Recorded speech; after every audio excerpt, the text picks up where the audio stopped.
I'm going to read chapters 46 to 50 of The Ice Monster by David Walliams. Chapter 46. Bottom Explosion. The girl gulped. "You don't mean a bottom explosion?" she asked. "I do, young lady," replied Titch. Suddenly there was loud knocking. Boom, boom, boom. "This is the military police. Open up. We know you're in there," came a voice from the other side of the door. "Shh," shushed Dotty. "Nobody say a word." "We heard that," came a voice. "Yikes!" exclaimed Dotty. "We heard that too." "Darn!"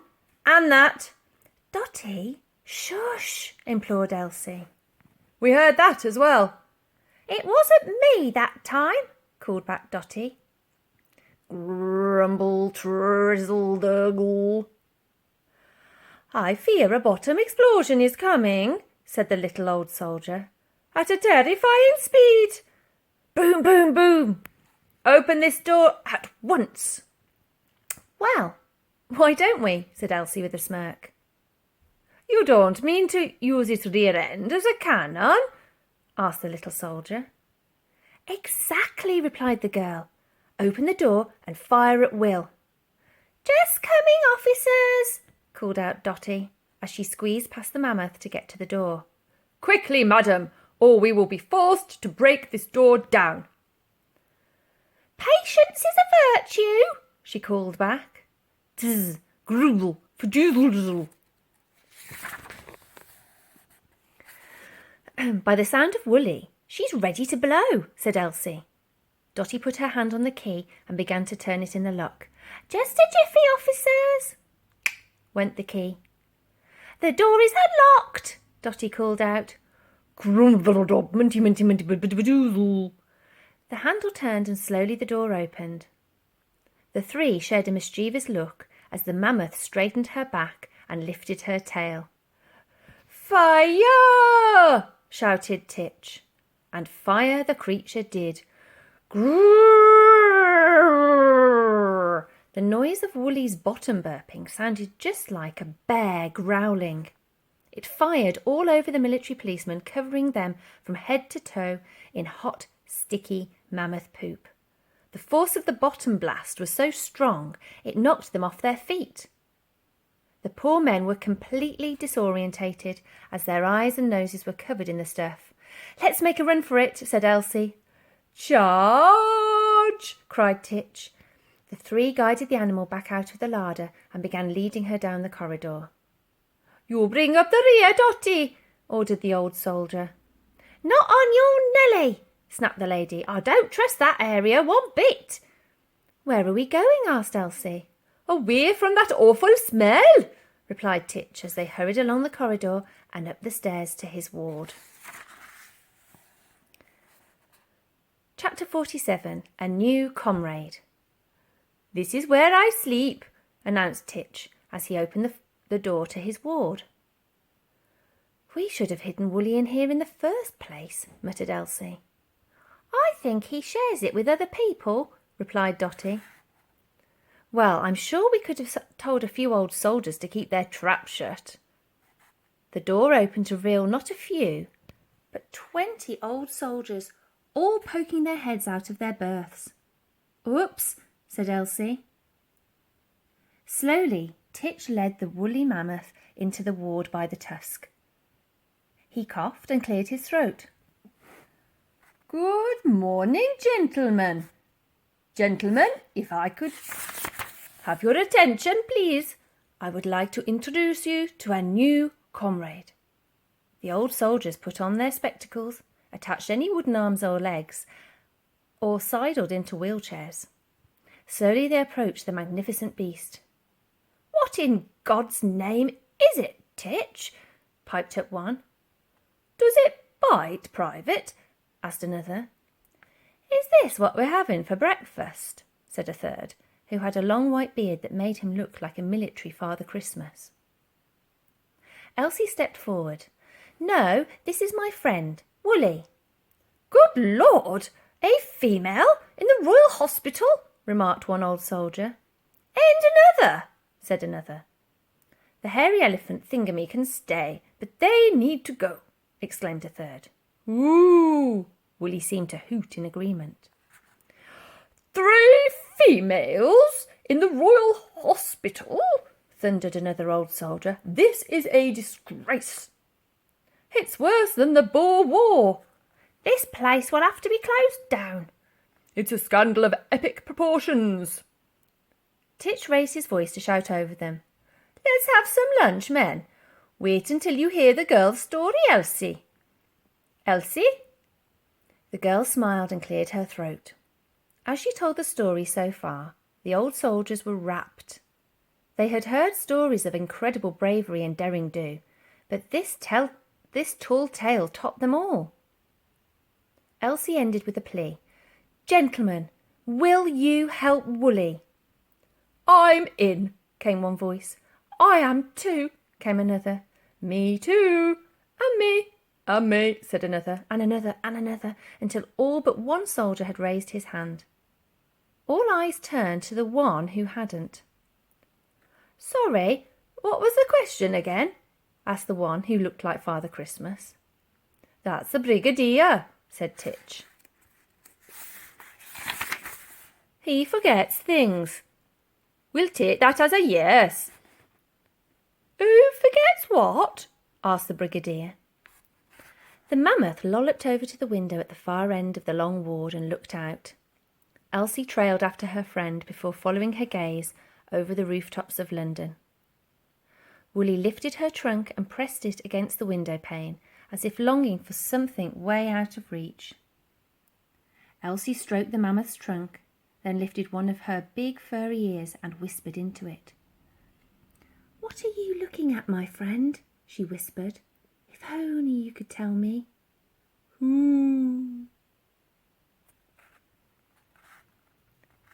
Chapter 48. North, North, North. Dotty ambled down the ward to join the pair. "Do you think we could teach Woolly to talk?" "Talk?" "Yep, then she could tell us what she was looking at."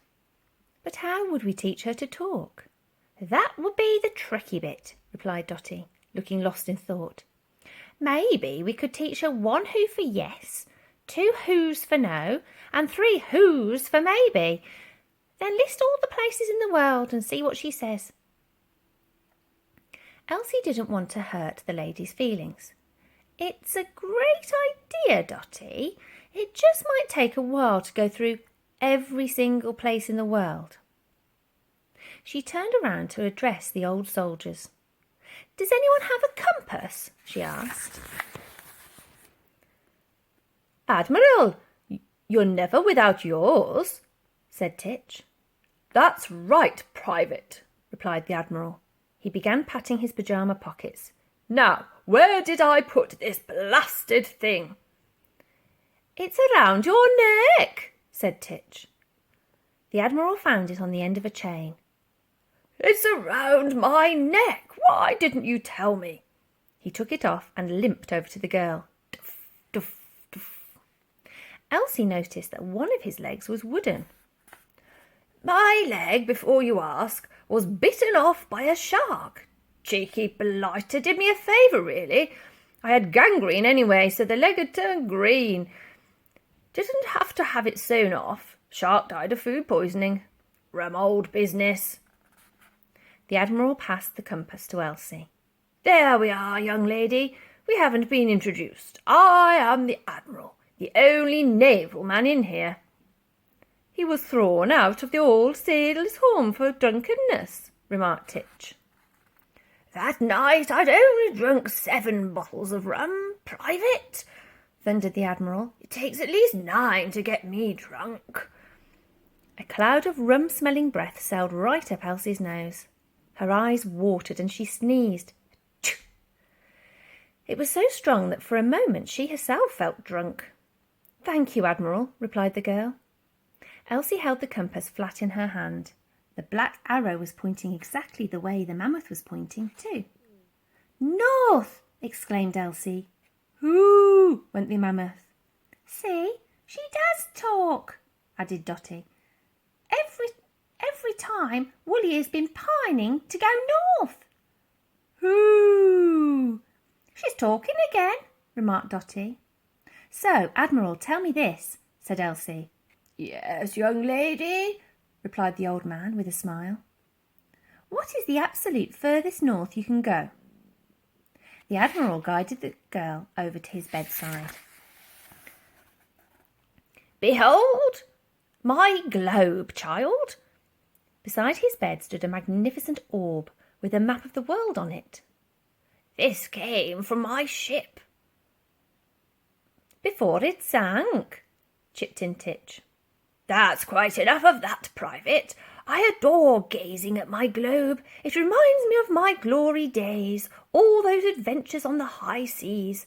Look, young lady, we are here, in London. He indicated the spot on the globe. Pop your finger there. The girl did so. Now, trace your finger north, north, north. As Elsie moved her finger up, the Admiral read out the places. Scotland, Orkney Islands, Iceland, Greenland, the Arctic, the North Pole. You can't get any north than that. The North Pole? Said Elsie. Is it cold? The soldiers couldn't help but laugh. It's so cold, young lady, began the Admiral, that the sea is permanently frozen. There is no land, just a huge expanse of ice.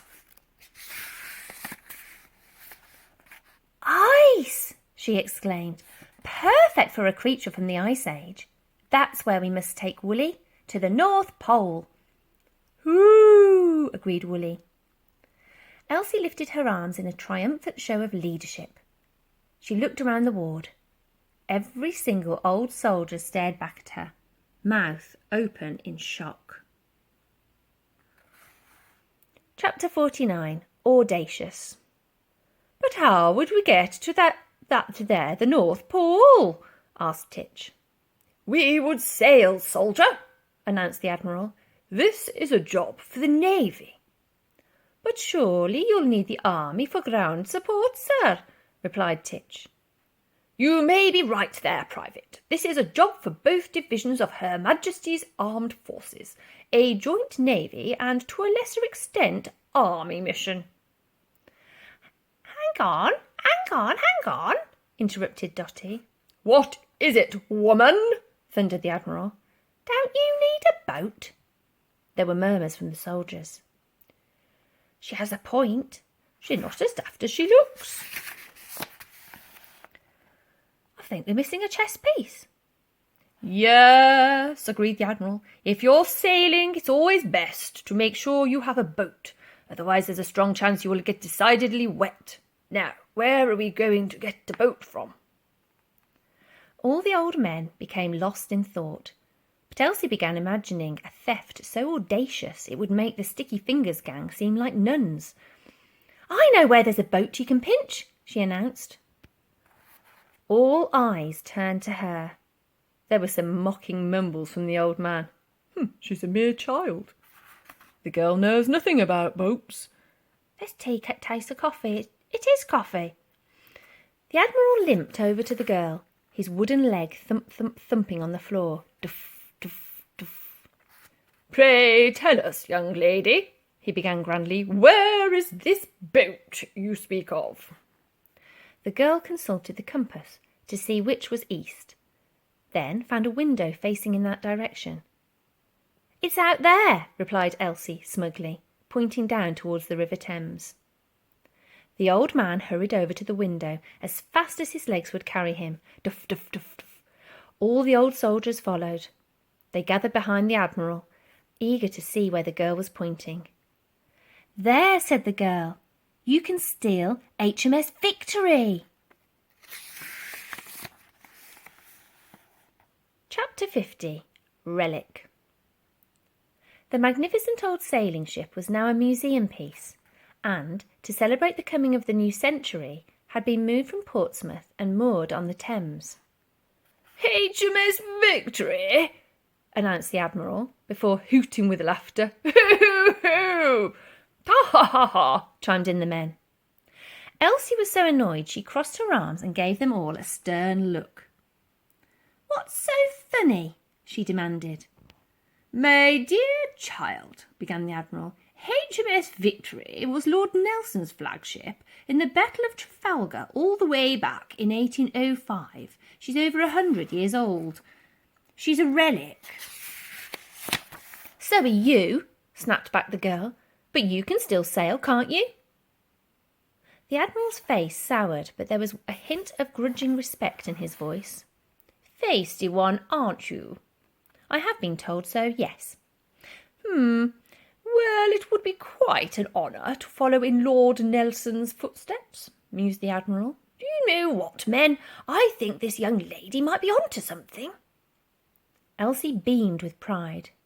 "With respect, sir," interrupted Titch, "the military police may have been splattered with mammoth poop, but they will soon be on to us. We need to make a plan, and fast." "Yes," announced the girl. "Everyone listen to me."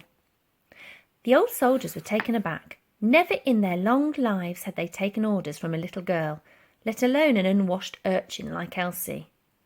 "Well, young lady," announced the Admiral, "we would all dearly love to know your plan." There were murmurs from the men. "Yes, we would. A girl with a plan, whatever next?